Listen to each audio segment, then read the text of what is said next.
guys, welcome back to RC Everyday. This is the wrong video. That's this video. So, I'm in the middle of building the MST TCR, my front wheel drive drag car. And went today to visit the 110 Rod Shop, my buddy Dustin. If you've seen some stuff on Instagram, I've shared some of his stuff a couple times.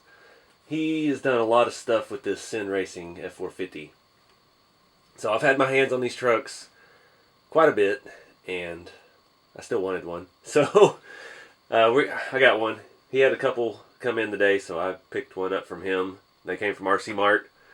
And yeah, we're going to unbox it, take it out, look about it, talk about it, everything about it, drive it about, and see what we're going to do with it. I don't know. I don't have any plans going into this. Me and Dustin are working on some other projects together. We're kind of going in business together with some things that you'll see in the future. RC related, I promise you that. And yeah, I don't know. It's just cool. It's different. It's something different. And yeah, we're going to unbox it, take a look at it, do all the basic stuff. We're going to get out and drive it. And then we're going to figure out what the heck I'm going to do with it. I know everybody wants to see one slammed, wants to see hard bodies, wants to see this, wants to see that. I don't have a clue yet. We're just going to see where the build takes us and go from there. So we're going to do this unboxing on the floor because I have no space in the scale garage right now. I might could clear off another counter over here and take a look at it. Let's see. Alright guys, so officially licensed Ford body. American Force wheels. I know it's a cliche thing, at least in my area. People that have those are certain kind of folk. It looks cool. They're ridiculously expensive and I'd never have any in real life, but toy world, why not? From what I've seen on this chassis at hanging out with the 110 Rod Shop, the chassis is fantastic. There's nothing groundbreaking on it. It's a ladder chassis, solid axle front and rear, linked front and rear, basic gearbox. It's basically a CENracing SCX10 with a long wheelbase and some cool features, and it's pretty well built. Like I said, I've had my hands on them a lot. No real complaints about them. What do we got? 1040. Ooh, really downgrade, but it works. Sway bars. Now that's another cool thing. I was playing with this on one of Dustin's rigs. The sway bars are kind of a cool setup. It has front and rear. They work. Got metal gears, transmission, metal shock towers with oil-filled shocks. Just your basic stuff. It says it's a chassis mounted servo. It says Savox somewhere on the box, so I don't know. Waterproof, dustproof, built-in capacitor module. Cool. Automatic throttle range, blah blah blah. Motor 540, blah blah blah. By Mabuchi. It's got a Tamiya motor.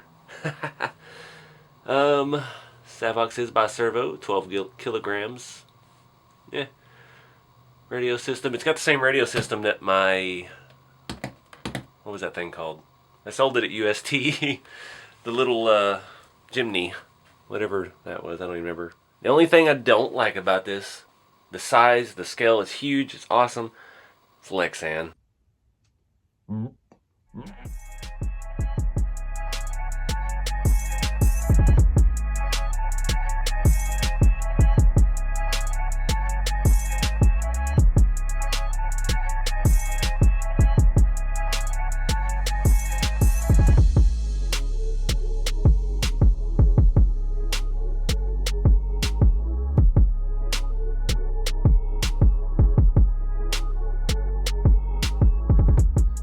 It's pretty big. There it is next to the tracked rat rod. That's pretty close to scale, I think, because those rat rods are actually pretty tiny in real life. Not a whole lot of space in there, and that's pretty close.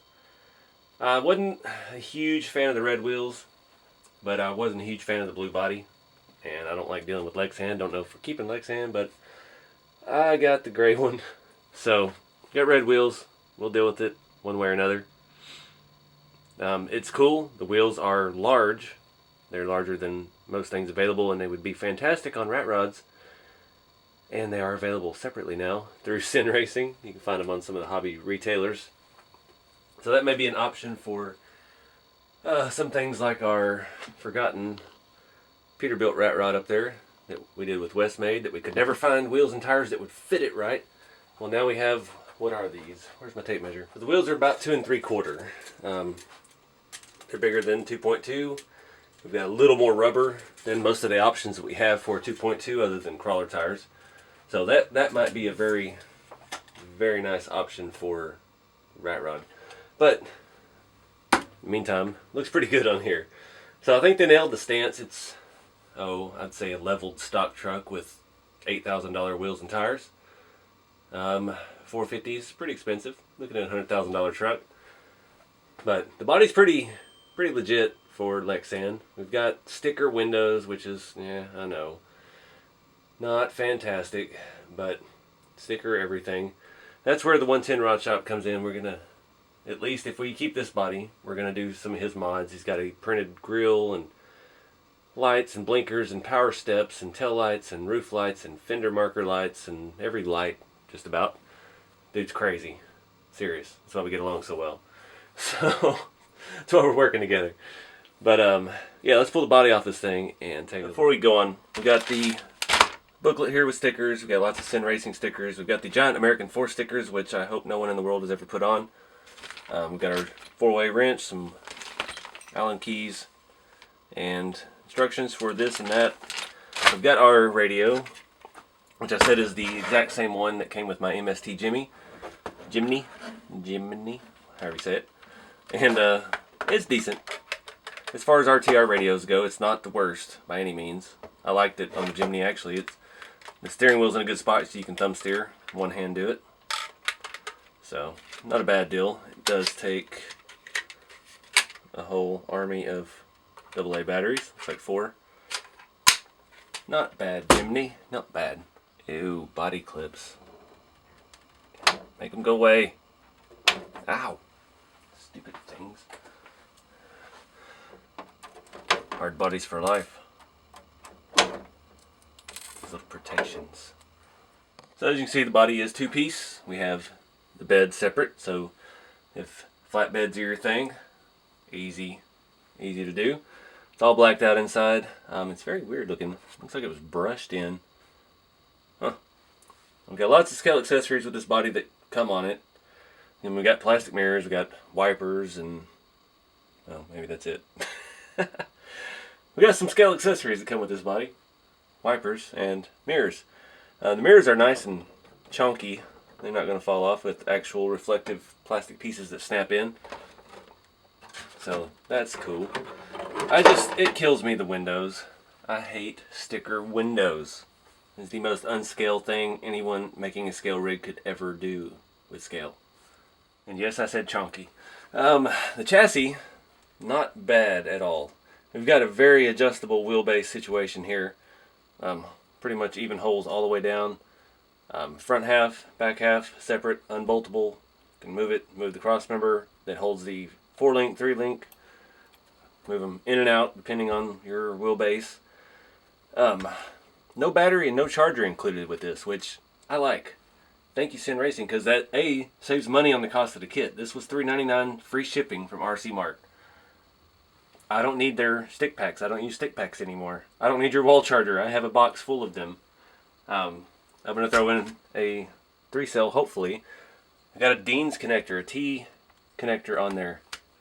Hallelujah. Because I hate soldering. I'm not good at it.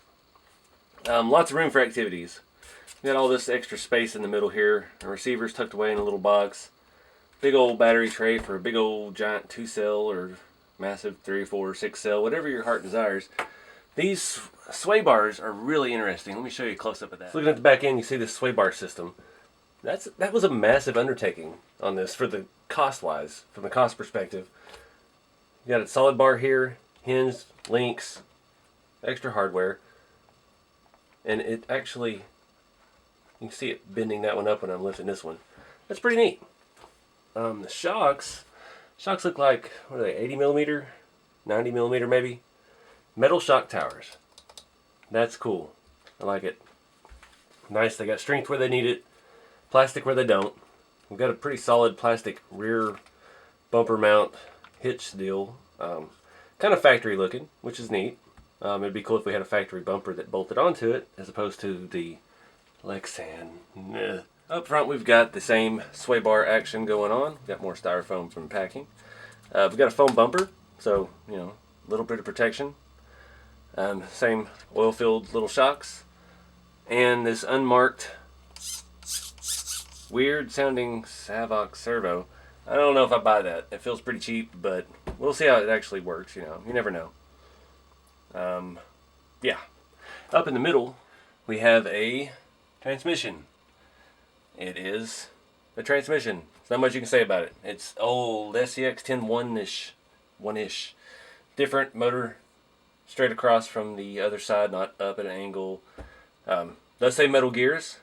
Good on them for that, because people are going to pull stuff with these. You make it F450, doesn't matter if it's 1.1 or 1.10, people are going to pull stuff with it. So, good on them for that. Brushed motor, no torque. Yeah, it's a torque motor. Yeah, no turn rating.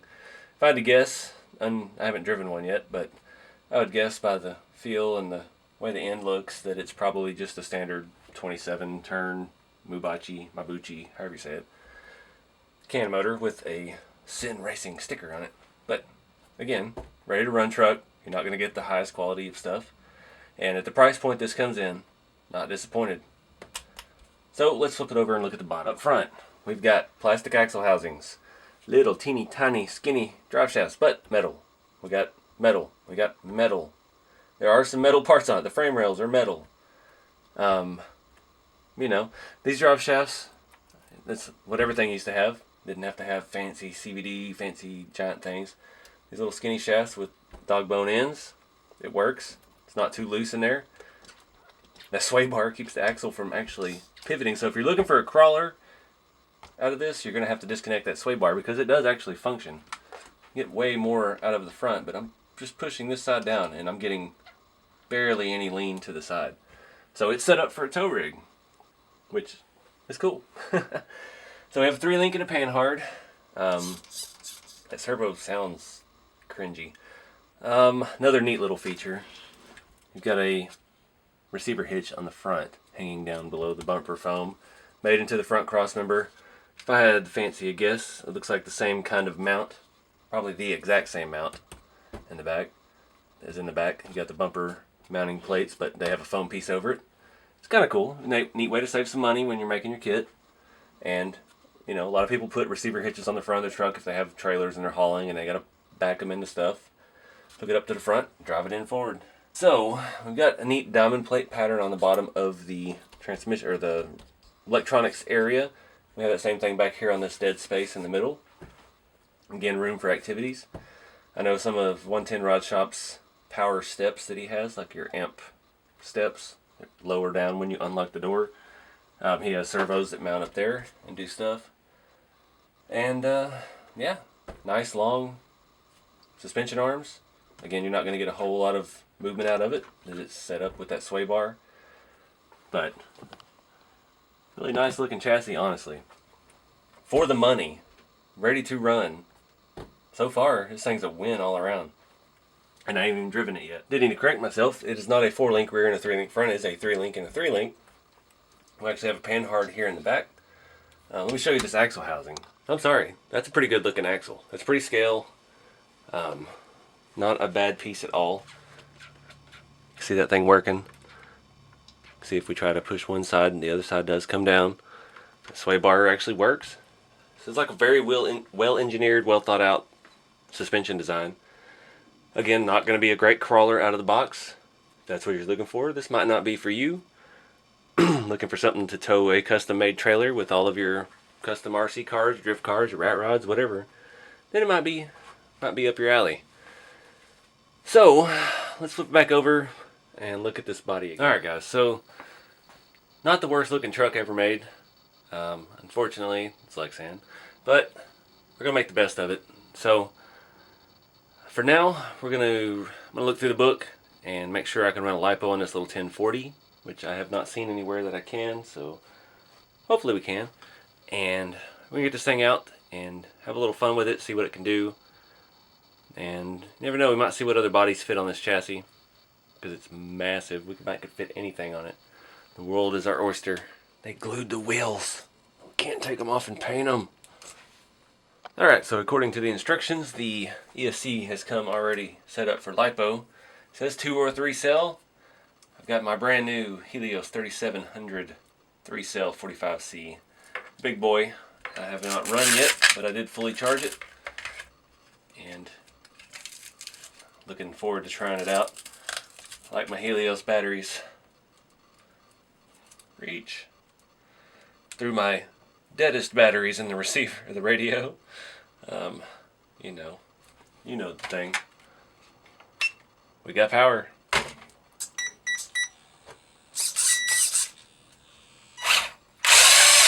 All right. She's a little jumpy, but we got power. We throw the body on and we'll get outside. I've already had a lot of people on social media asking how big it is compared to this or that, so we're gonna do a little size comparisons here real quick. Got it lined up with a TF2 long wheelbase, standard Trailfinder 2, and the Axial Gladiator. Gladiator still seems a little big proportionally. Toyotas seem like they fit pretty good with the F450. It is long, those are end to end. See the Gladiator, second biggest. That thing's got a few inches on everything else.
Brother, that thing is fast. I was surprised.